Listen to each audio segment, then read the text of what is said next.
So, a day in a life bilang isang college student ng CDM. Ayan, kagigising ko lang yan at nagtupi na rin ako ng aking higaan. At naligo na rin ako. So, bali mag-aasikaso na din ako para magkita-kita na kami sa Wawa.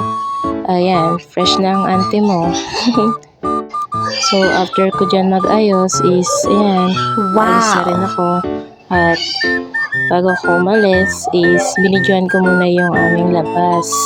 So, ganda ng panahon ngayon kaso mainit. So, bali nakasakay na ako ng jeep at papunta na rin ako sa meet-up place namin. At kasabay ko nga pala dyan si Jai.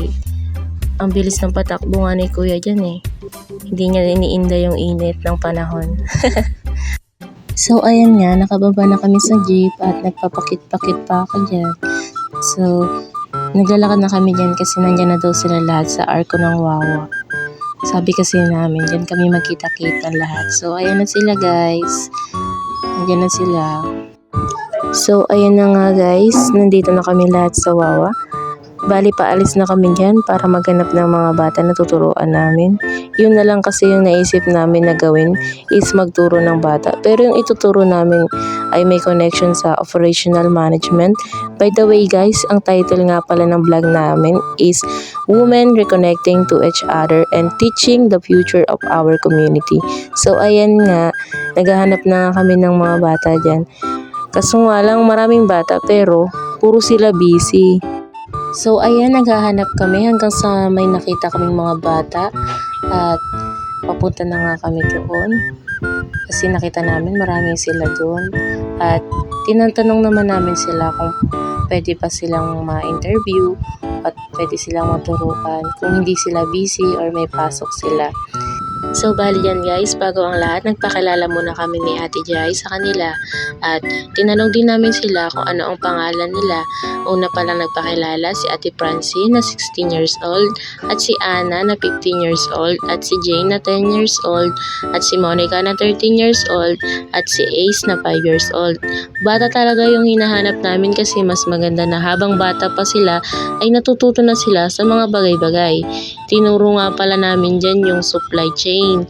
Kung sa simpleng paraan, pag sinabi nating supply chain, it is the process that involves all the steps and people needed, from getting raw materials to creating the product and then distributing it to stores or customers. At ang example nga namin sa kanila ay ang banana na kinakain nila sa bahay nila.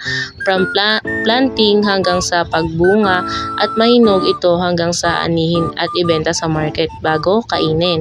Sabi nga ng mga bata, ang dami palang pinagdadaanan ng proseso ng saging bago nila kainin. So ayun na nga, tinanong din namin sila kung ano yung mga pangarap nila sa buhay. So bali sila lahat ay nagsalita kung ano yung gusto nila pangarap. At si Ate mo Jai ay nagsabi na ang pangarap ay dapat nating pagsumikapan dahil ang pangarap ay susi sa ating tagumpay. So banda dyan guys, nagsabi din ako na tama si Ate Jai dahil ang pangarap talagang ating pagsusumikapan para tayo maging success sa ating future, para din sa ating mga pamilya at minamahal sa buhay. So bali dyan na din natatapos ang aming pagtuturo. So bali dyan guys is nag-abot na rin kami ng merienda nila.